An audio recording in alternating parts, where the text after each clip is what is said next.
Friends, good evening. Welcome back to అర్జున్లాస్ official videos. ఈ రోజు అయితే మేము కట్ల పొయ్యి మీద ఈ కుండలో పప్పు చేస్తున్నాము. కందిపప్పు అయితే నానబెట్టినాము ఒక హాఫ్ అన్ అవర్ ముందు.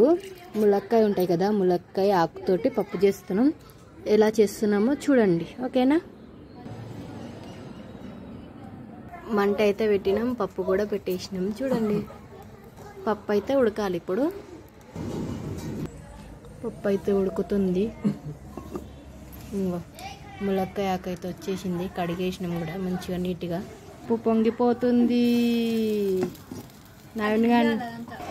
ఎందుకో ఇలా పప్పు వేసినాం. చూడండి, పప్పు వేసినాక ఆకు వేసినాం. కొంచెం పసుపు వేసుకోవాలి. కుండలో వేసుకుంటే ఇంకా మంచిది మీకు. ఉల్లిగడ్డ, పచ్చిమిర్చి, టమాటా అన్నీ రెండు ఒక 5-6 వేసుకోవాలి. ఈ 3 వేసేసుకోవాలి దీంట్లో. అవి కొంచెం సగం ఉడికినాక ఇవి వేసేసుకోవాలి. బాగా ఉడకాలి ఇవన్నీ.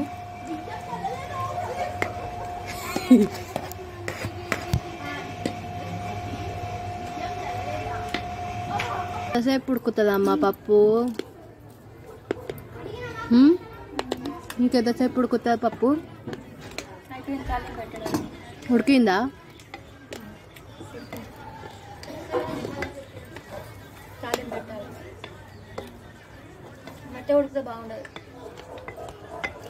పప్పు అయితే ఉడికిపోయింది కదా. ఇప్పుడు పోపు వేస్తున్నాం. చూడండి, ఇంత క్లారిటీ వస్తుంది. ఇప్పుడు ఇంత పొగనే వస్తుంది.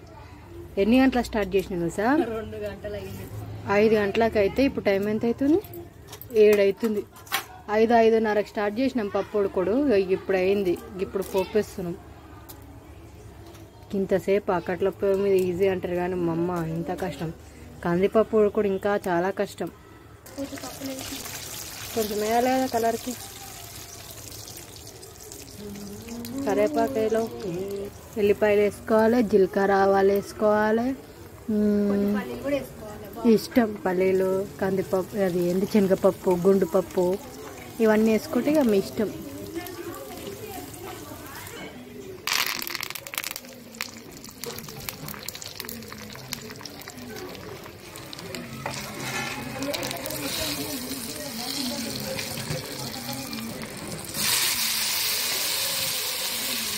పప్పు వేసుకోవాలి.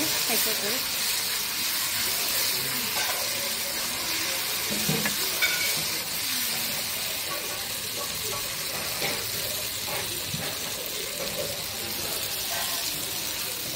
మునగాకు పప్పు రెడీ.